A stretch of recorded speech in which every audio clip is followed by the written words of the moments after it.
जय हिंद। देखिए class 10th Hindi के पेपर में क्वेश्चन नंबर 26वां पूछा जाएगा और इसमें कावाला होगा, ये लेखक के जीवन परिचय होंगे।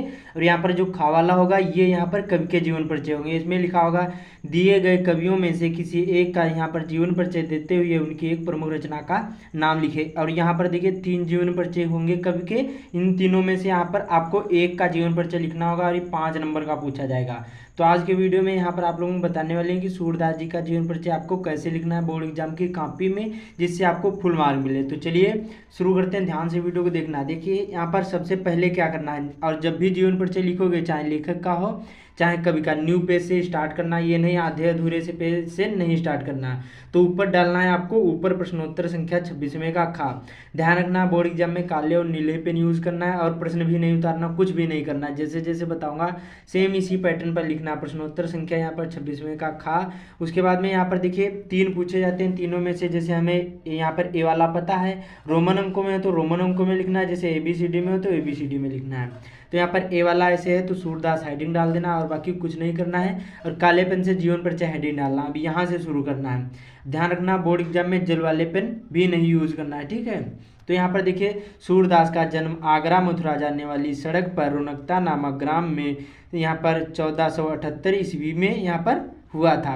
सूरदास का जन्म कहाँ हुआ, तो आगरा मथुरा जाने वाली जो सड़क पर जो एक मार्ग था उस पर रुनकता नामक ग्राम में 1400 यहाँ पर 78 ईस्वी में हुआ था। उसके बाद में आगे लिखना इसी में विद्वानों में इनके जन्मांध होने के संबंध में मतभेद हैं। इस प्रकार से लिखना, मतलब शॉर्ट में बताया है अच्छी तरीके से, इसी तरीके से लिखोगे पूरे के पूरे नंबर मिलेंगे। कैसे लिखना है, विद्वानों में इनके जन्मांध होने के संबंध में मतभेद हैं। सूरदास काव्य में जैसा सजीव एवं स्वाभाविक मिलता है, क्या है, काव्य में जैसा यहाँ पर सजीव एवं स्वाभाविक वर्णन, यहाँ पर वर्णन होगा, ठीक है, वर्णन मिलता है, वैसा किसी जन्मांध से यहाँ पर कभी भी संभव नहीं हो सकता। कहने का मतलब जो उनके यहाँ पर काव्य हैं, जो पद हैं, काव्य के जो पद होते हैं, क्या है, ऐसा सजीव वर्णन किया गया है जो बिना प्रत्यक्ष आंखों के देखे बिना संभव नहीं हो सकता, ये बताया गया है, ठीक है।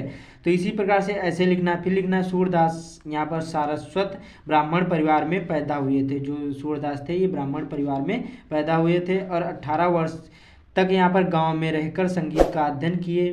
18 वर्ष के थे तब तक ये गांव में रहकर ही संगीत का अध्ययन किए। उसके बाद में सत्संग के प्रभाव से यहाँ पर उन्हें धर्म शास्त्रों का ज्ञान हो गया और बचपन से ही विरक्त हो गए और ये गौघाट पर रहने लगे। इन्होंने वल्लभाचार्य को एक क्या है पद सुनाया, जिस पर प्रसन्न होकर इन्होंने यहाँ पर क्या किया, कृष्ण लीला को छंद यहाँ पर बद्ध करने का सुझाव दिया और ये वल्लभाचार्य के शिष्य बन गए। और उसके बाद में लिखना उसी में आगे, और वहीं गोवर्धन पर्वत पर बने श्रीनाथ जी के मंदिर में कीर्तन करने लगे। और सूरदास जी यहाँ पर जो थे अष्टछाप के सर्वश्रेष्ठ कवि थे। जो सूरदास थे ये क्या है, अष्टछाप जो कवि थे, कवियों का एक 8 कवियों का एक क्या था, ग्रुप था, उसी में ये क्या थे, सर्वश्रेष्ठ कवि थे। उसके बाद में या फिर हैं, ठीक है। इनकी मृत्यु पारसौली ग्राम में 1583 ईस्वी के आसपास हुई थी। इस प्रकार से आपको लिखना है, ज़्यादा बड़ा भी नहीं लिखना, एक पेज में लिखना है, 5 नंबर आपको मिल जाएंगे। देन रचनाएं हेडिंग डालना है काले पेन से।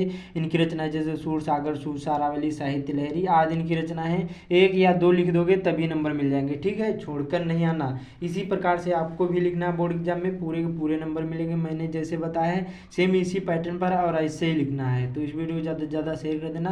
चैनल पर पहली बार आए चैनल को सब्सक्राइब भी कर लेना। तो मिलते हैं अगले वीडियो में।